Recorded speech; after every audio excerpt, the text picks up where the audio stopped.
Hi, I'm Mary Ann. People call me DrDebt, Debt, D-E-B-T. And today's topic is the three simple things that you can do to set up a strong financial foundation. So there's really three beginning points to making sure that your finances are as strong, as solid as they can be. Now, this can be used with low income situations where you really have to watch your spending and make sure everything's intact and accounted for. But it can also be used in situations where there's lots of money and you really just want to make sure that you're directing your money to the things that are most important to your heart. So here's the three things. The first one is plan. There has to be some kind of a plan. Now, one thing that you'll find out about me is I'm not a cookie cutter method type of person. So in other words, I don't believe one size fits all. I believe that there's different ways to do things depending on your situation. And but I do believe that there's some basic concepts that you can take and mold, if you will, to suit what's going on in your life. So plan some type of plan. That might mean that you just sit down and look at, what do we think our income is? What do we think our expenses are? What do we think this looks like? And so you kind of start out with a basic, where do I think things are going financially? Or it might be more structured than that. So you might have an actual spending plan set out by the month. So this is the income we expect to get. This is where we're going to spend that money. Or you might take that to the next level and break it down per pay. So this is our monthly plan, but we're going to break it down per pay period. So if you're paid every second week, then you would have 2 pay periods a month, and sometimes you would have 3 pay periods twice a year. So you might break it down that way. And then you can do different things with that plan. So you can, at a very basic level, set it aside and move on to step 2, which I'll talk about in a minute.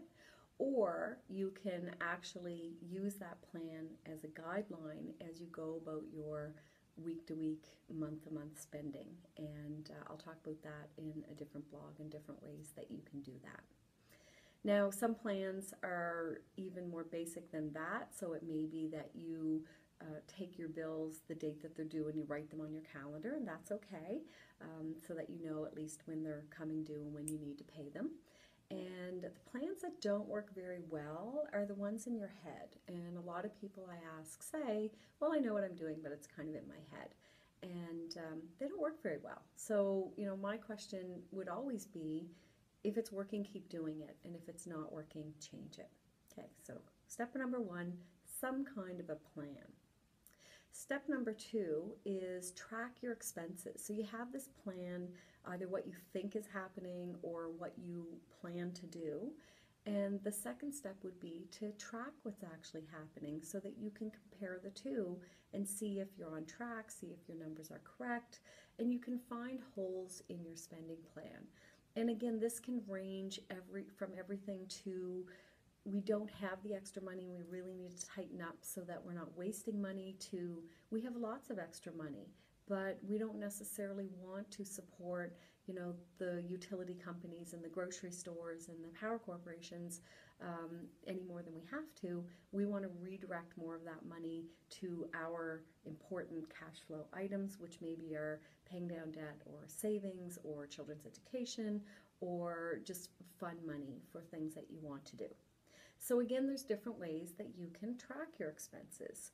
You can use the old-fashioned method, pen, paper, and make a note of what's happening that way. Works perfectly fine. I do recommend keeping receipts, definitely for cash expenses. If you pay by debit, you can take your bank statement and you can review the lines and get the information that way. You could use a spreadsheet, so to put the information into a spreadsheet and let it do the work and total it up for you. You could use a money management program, so Microsoft Money, Simply Accounting, QuickBooks, a complicated accounting system. I mean, it really depends on your comfort level. And in today's world, of course, you can use apps, and there's many apps that you can use where you either input your expenses, or there's ones that you can connect to your bank account that download the information for you, assign expenses to it, you just need to review it. That's one I use because I am a self-admitted lazy budgeter, and I like to do the least amount of work possible to get the most return. So I use an app called Mint, or a program called Mint, M-I-N-T, and you can sync your computer with your phone, and you can include other family members, and it's just a really great way to kind of keep track of what's going on so you can see what's happening. Regardless of how you do it, again, whatever works for you, basically track. And you really need to track for a good year to get some great information, because ultimately expenses don't always happen every month, and you need a full year to capture things. So you're going to track. So then you're going to review. Step number 3 is review. So you're going to take your plan and you're going to look at what you thought was happening or what you planned to have happen. And then you're going to take what actually happened and you're just going to look at the two and find out where things are being derailed. Now, your fixed expenses, your mortgage, your insurances, your loan payments, I mean, obviously you know what they are. So we're going to set those aside.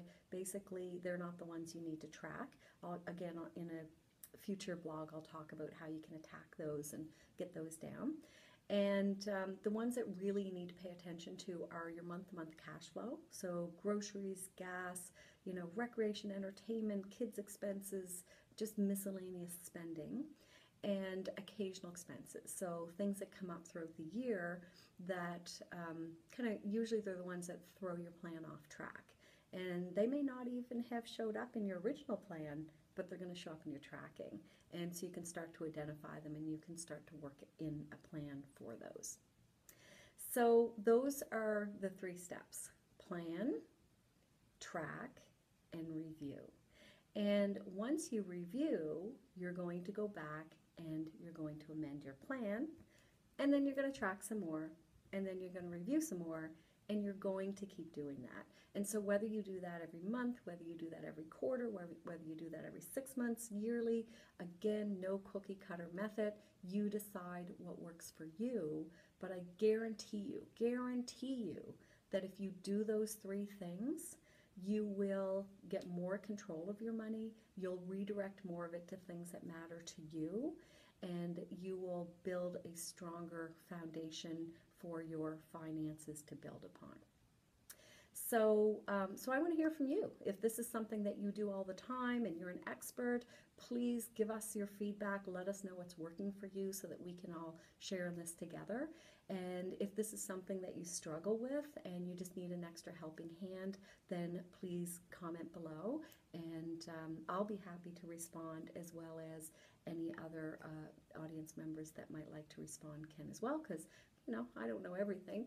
And let's build a community where we can talk about our finances, share what's going on, and build a happier, healthier financial life together. So thanks so much for tuning in, and stay tuned for some more advice on how you can take that 3-step plan and expand upon it to start to really strengthen your finances. Wishing you happy, healthy finances.